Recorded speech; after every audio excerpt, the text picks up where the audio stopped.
Hello guys, welcome back to my channel. Paano magpalit ng spark plug ng sasakyan? Magpapalit tayo ng spark plug ng manual transmission na Suzuki Ertiga 2015. Kung gusto mong magpalit ng spark plug ng sasakyan mo, nandito ka sa tamang video. Sa pagpapalit ng spark plug ng sasakyan, napakadali lang. No? Ang kailangan lang natin gamitin ay dalawang tools. Isang GIS na socket wrench, tsaka isang 16mm na spark plug socket wrench. Kung tama yung mga tools na gagamitin mo, mas mapapadali yung trabaho na gagawin mo. Kailangan natin ng 4 na spark plug. Ang specs ng spark plug nito ay KR6A-10 na NGK ang gagamitin ko. So ayan, yan yung part number niya. Make sure na tama yung specs ng gagamitin yung spark plug.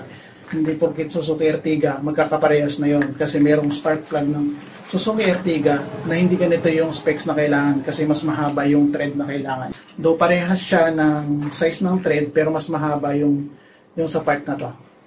So make sure na tama yung ipapalit mo kasi magkakaproblema ka kapag maling size ng spark plug ang ginamit mo.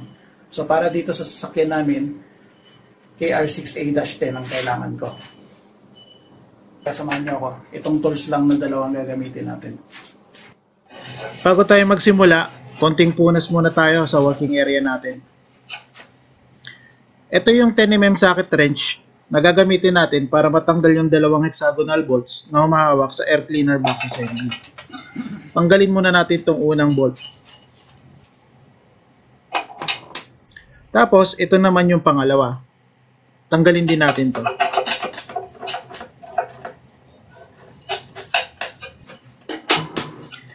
Pagkatapos nga natin tanggalin yung mga bolts, i-release lang natin tong clip na naglalak sa intake filter.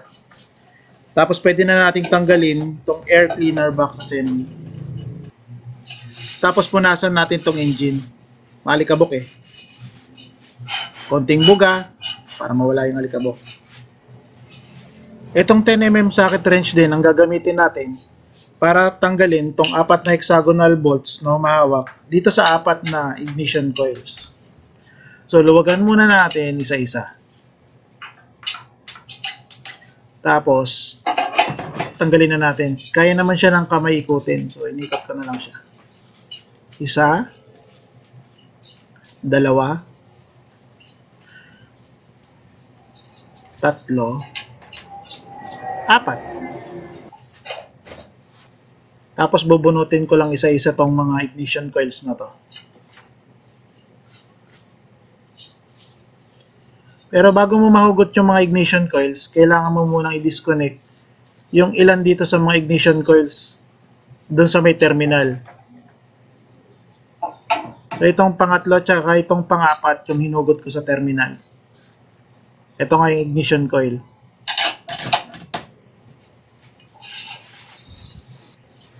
Tapos, ito na yung 16mm na spark plug socket wrench gagamitin natin para panluwag sa mga spark plug. Siguraduhin lang natin na snuggle fit siya bago natin pihitin. Nakasuksok siyang maayos bago natin ikutin. So ito, niluluwagan ko na. Ito yung unang spark plug na nakuha natin.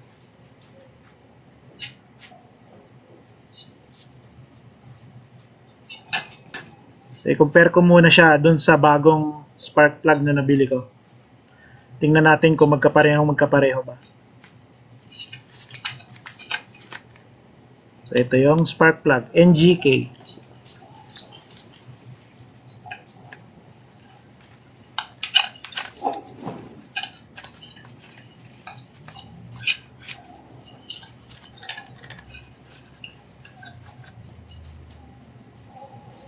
Yan, pagtabihin natin.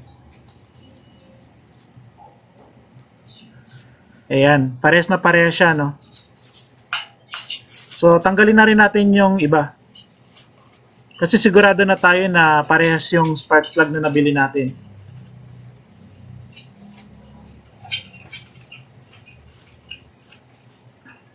So, hindi naman ito yung unang beses na nagpalit ako ng spark plug.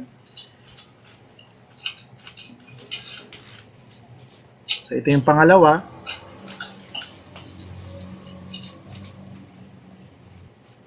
Tapos ito yung pangatlo, luwagan lang natin. Ang kagandahan nga sa paggamit ng spark plug wrench, pagkatapos mong luwagan yung spark plug, pagugot mo sa wrench, kasama na agad palabas yung spark plug.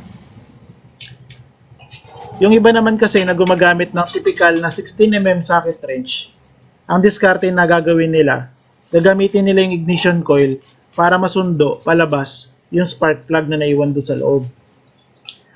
Okay lang din naman yung ganong diskarte, lalo na kung wala kayong ganitong tools. Bali, ito na yung pang-apat na spark plug.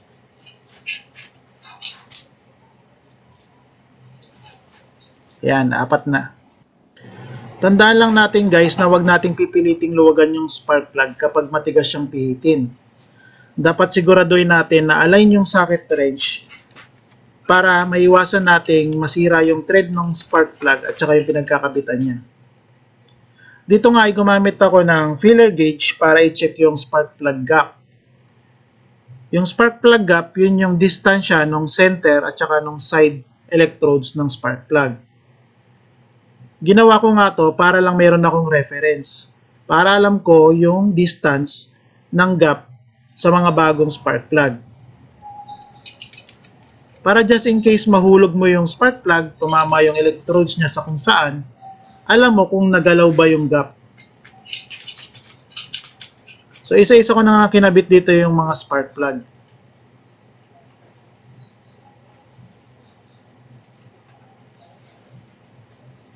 Sinigurado ko dito na align yung spark plug bago ko siya ikutin. Dapat sa dulo lang siya hihigpit.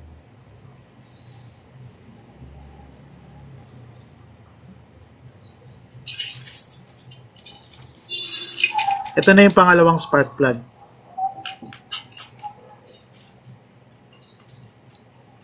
Kung mapapansin nyo, hindi siya mahirap ipihit sa simula.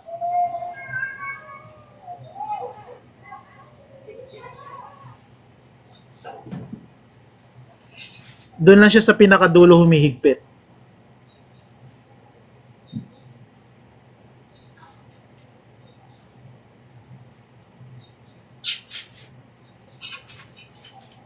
Ito na yung pangatlo.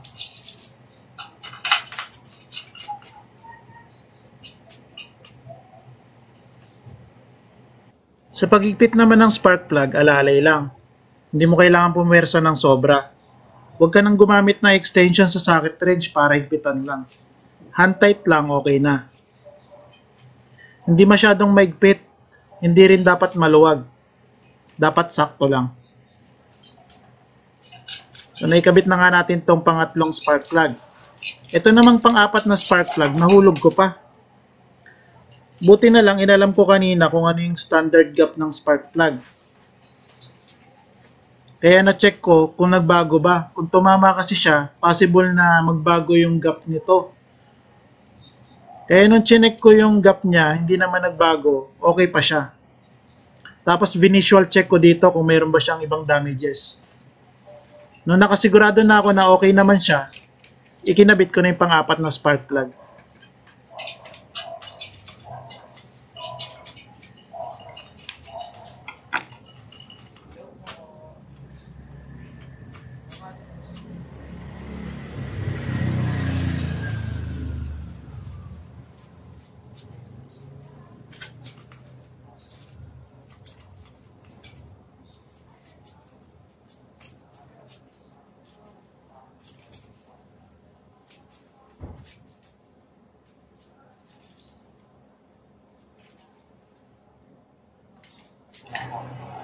Dito nga isa-isa kong chinek yung higpit ng mga spark plug para sigurado akong pantay-pantay ang pagkakaigpit ko sa kanilang lahat.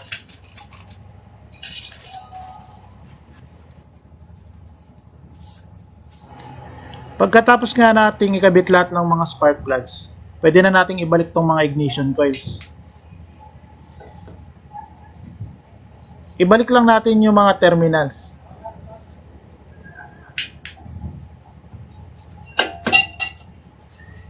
Itong mga terminals na to, hindi siya pwedeng magkapalit-palit. Kung ano yung dati niyang pwesto, dapat yun pa rin yung magiging pwesto niya pag binalik na.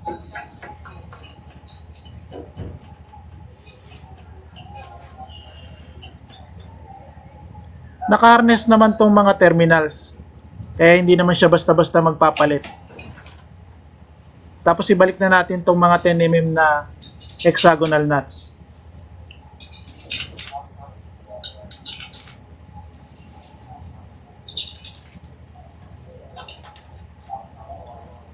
Kumbaga ibabalik na lang natin lahat ng mga tinanggal natin kanina.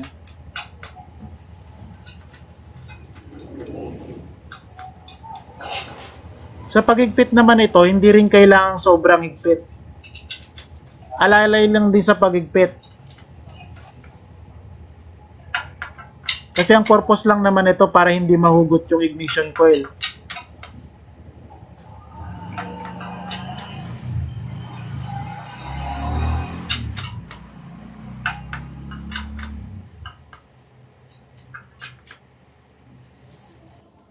Ngayon, pwede na nating ibalik itong intake filter at saka itong air cleaner box assembly niya. Ibabalik lang natin to kung paano natin tinanggal kanina. Tapos ilalak lang natin itong dalawang clip sa magkabilang gilid. Tapos wag natin kalimutang ibalik yung dalawang hexagonal nut niya. Pagkatapos nito, pwede na nating testingin yung makina.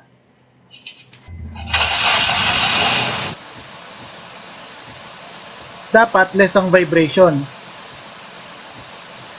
Dapat tahimik ang makina. Ibig sabihin nun, successful ang pagpapalit natin ng spark plug.